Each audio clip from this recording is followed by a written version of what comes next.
तो फ्रेंड्स, एक बूढ़े व्यक्ति को उसका खुद का ही बेटा कमरे के अंदर बंद करके विदेश चला जाता है। और जब कुछ दिनों के बाद विदेश से घर आता है, जैसे ही वो घर के अंदर जाता है, उसके रोंगटे खड़े हो जाते हैं। तो फ्रेंड्स, आज की कहानी दिल को छू लेने वाली है, तो कहानी को पूरा सुनिएगा। और कहानी में आगे बढ़ने से पहले आप सभी से रिक्वेस्ट है, अगर आप मेरे चैनल पे नए हैं तो मेरे चैनल को सब्सक्राइब कर दीजिए। एक छोटे से गाँव में एक छोटा सा परिवार रहता था। परिवार में मनोज, मनोज की माँ और मनोज की पत्नी रहा करती थी। मनोज की पत्नी माँ बनने वाली थी, जिससे मनोज की माँ और मनोज भी बहुत ज़्यादा खुश थे।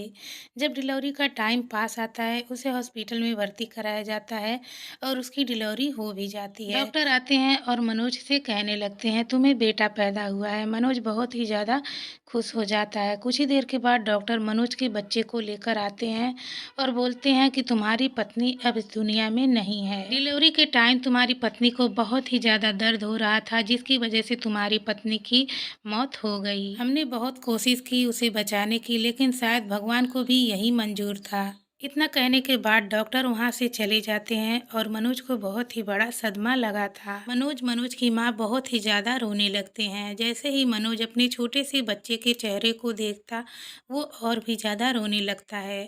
वो बोलता है, मैं इतने छोटे से बच्चे का पालन पोषण कैसे करूँगा माँ। मनोज फूट फूट कर रोने लगता है। तभी मनोज की माँ कलेजे को कठोर कर लेती हैं और बोलती हैं, बेटा जो होना था वो तो हो गया। बच्चे के पालन पोषण को लेकर तू क्यों परेशान हो रहा है? जैसे मैंने तुझे पाला, वैसे मैं इसको भी पाल पोस लूंगी। जो भी दुख भगवान ने हमें दिया है, उसे तो हमें झेलना ही है।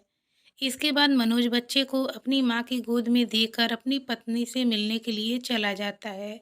पत्नी का शव देखकर वो बहुत ही ज्यादा रोने लगता है। तुमने मेरे साथ 7 फेरे लिए थे, 7 जन्मों तक साथ जीने मरने की कस्में खाई थी, फिर तुम मुझे इस तरीके से छोड़कर नहीं जा सकती। इस छोटे से बच्चे का मैं ख्याल कैसे रख पाऊंगा, जिसको तुम्हारी बहुत ही ज्यादा जरूरत है, जिसको इस समय माँ की बहुत ही ज्यादा जरूरत है। काफी ज्यादा रोता है, चिल्लाता है। उसके चिल्लाने की आवाज़ सुन के मनोज की माँ भी अपनी बहू के पास चली आती हैं। दोनों लोग बहुत ही ज़्यादा रोते हैं। मनोज की माँ समझाती हैं, बेटा अब रोना बंद कर, जो किस्मत में लिखा था वो तो हो गया है। इस छोटे से बच्चे का चेहरा तो देख, कितना मासूम है। अगर तुझे कुछ हो गया, तेरी तबीयत खराब हो गई, तो मैं तुम दोनों का ख्याल कैसे रख पाऊंगी। इसके बाद मनोज वहाँ से उठता है और हॉस्पिटल के डॉक्टरों से बात कर अपनी पत्नी का शव घर पर लेकर आता है और उसका अंतिम संस्कार कर देता है। मनोज पर दुखों का पहाड़ टूटा था। शाम का टाइम था। मनोज अपने बेटे को लेकर बैठा हुआ था, तभी बेटा अचानक से रोने लगता है। मनोज कई तरीके से बेटे को चुप कराने की कोशिश करता है, लेकिन बेटा चुप ही नहीं हो रहा था, जिससे परेशान होकर मनोज भी रोने लगता है। मनोज की आवाज़ सुनकर माँ भागी भागी मनोज के पास आती हैं। वो बोलती हैं, बेटा क्या हुआ? तब मनोज बोलता है, देखो ना माँ, ये कब से चुप ही नहीं हो रहा है। मैं इतना ज़्यादा चुप कराने की कोशिश कर रहा हूँ, लेकिन ये रोए जा रहा है। तभी माँ बोलती हैं, बेटा अभी वो छोटा है, उसे भूख लगी है तभी वो रो रहा है। रसोई में मैंने इसके लिए दूध बना के रखा है, तू उसे लेकर आ। मनोज दौड़ा दौड़ा रसोई में जाता है और दूध लेके आता है। जैसे ही माँ दूध पिलाने लगती हैं, बच्चा चुप हो जाता है। इसी तरीके से मनोज और मनोज की माँ उस छोटे से बच्चे का ख्याल रखती थी।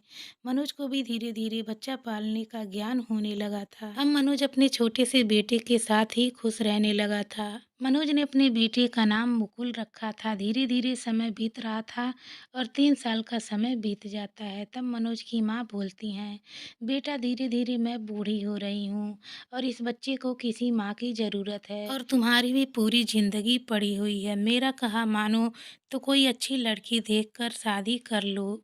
इसी तरीके से कब तक अकेले ही जिंदगी काटोगी? शादी कर लोगे तो तुम्हें एक पत्नी मिल जाएगी और इस बच्चे को एक माँ मिल जाएगी, जो तुम दोनों लोगों का ख्याल रखेगी। तभी मनोज को वो पुरानी बातें याद आ जाती हैं। मनोज बोलता है, माँ आपने देखा नहीं, रमेश चाचा के भी 2 बच्चे थे और रमेश चाचा उन दोनों का ख्याल रखने के लिए घर में दूसरी पत्नी लाए थे, लेकिन बाद में क्या हुआ, उन दोनों बच्चों का ख्याल रखना तो दूर, उन्हें टाइम से खाना भी नहीं देती थी और बहुत ही ज़्यादा मारती पीटती थी, जिससे उनकी हालत बहुत ही ज़्यादा कमज़ोर हो गई और वो दोनों बच्चे मर गए। इसलिए मैं दूसरी शादी कभी भी नहीं करूँगा। लूँगा, भले ही मैं ऐसे पूरी ज़िंदगी काट लूँगा। जैसे ही मुकुल 8 साल का होता है, मनोज की माँ भी दुनिया छोड़कर चली जाती हैं। अब घर में सिर्फ मुकुल और मनोज 2 ही लोग बचे हुए थे। मनोज जैसे-तैसे मेहनत मजदूरी करके अपने बेटे मुकुल का पालन-पोषण कर रहा था और उसे पढ़ा-लिखा रहा था। मुकुल का मन भी पढ़ाई में बहुत लगता था, वो बहुत ही मन लगाकर पढ़ाई करता था। मुकुल के पिता भी यही सोचते थे कि मेरा बेटा पढ़-लिख कर कोई बड़ा इंसान बन जाए और हमारी गरीबी दूर हो जाए। मुकुल पढ़ाई पूरी करके जॉब का फॉर्म भरने लगता है।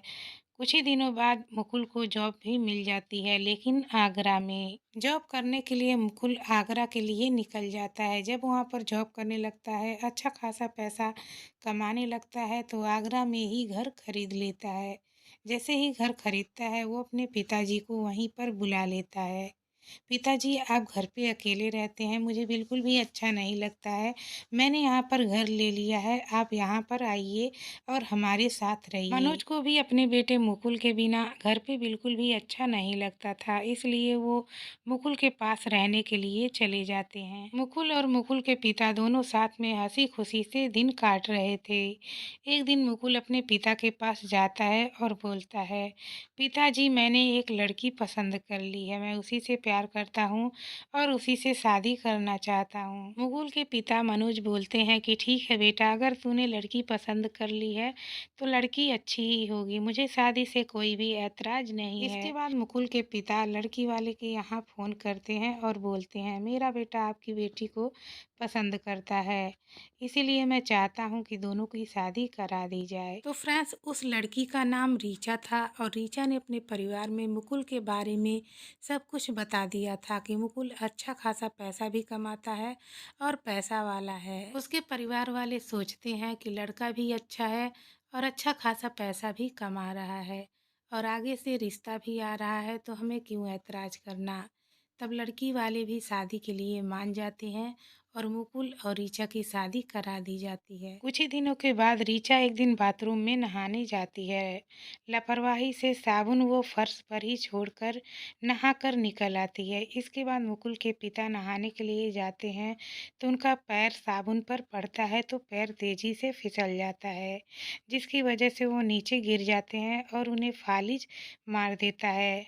मुकुल के पिता मनोज का आधा शरीर काम ही नहीं कर रहा था और ना ही वो सही तरीके से बोल पाते, ना ही हाथ हिला पाते, ना ही पैर हिला पाते। मुकुल दवा कराने हॉस्पिटल भी लेकर जाता है, लेकिन वहाँ पर कुछ भी रिस्पॉन्स नहीं मिलता और एक व्हील चेयर दे दिया जाता है, उसी पर मुकुल के पिता बैठे रहते थे। कुछ दिनों तक तो रीचा मुकुल के पिता का अच्छी तरीके से ख्याल रखती है, समय पे दवाई दो, समय पे खाना दो। इसके बाद रीचा परेशान हो गई थी, घर का काम उसके ऊपर से ससुर का भी काम करना पड़ता था, इसलिए रीचा ससुर का काम करना छोड़ देती है। जैसे ही 5 से 6 दिन बीतते हैं, मुकुल के पिता के शरीर से बदबू आने लगती है, क्योंकि वो रोज के रोज ना नहा पा रहे थे और ना ही टाइम से खाना, ना दवा, कुछ भी नहीं पा रहे थे। एक दिन रीचा अपने ससुर के लिए खाना लेकर जाती है तो उसे बहुत तेज की बदबू आती है। खाना देकर कमरे से तुरंत ही वो बाहर चली आती है और मुकुल से कहती है, देखो मुकुल, मैं काम में फंसी रहती हूँ तो पापा का ध्यान भी नहीं रख पाती। मेरा कहा सुनो तो तुम एक नौकर ला देते तो वो तो कम से कम पापा जी का ख्याल रखता। मुकुल को भी रीचा की बातें सही लगती हैं और मुकुल एक नौकर रख लेता है। अब वही नौकर मुकुल के पिता का ध्यान रखता था।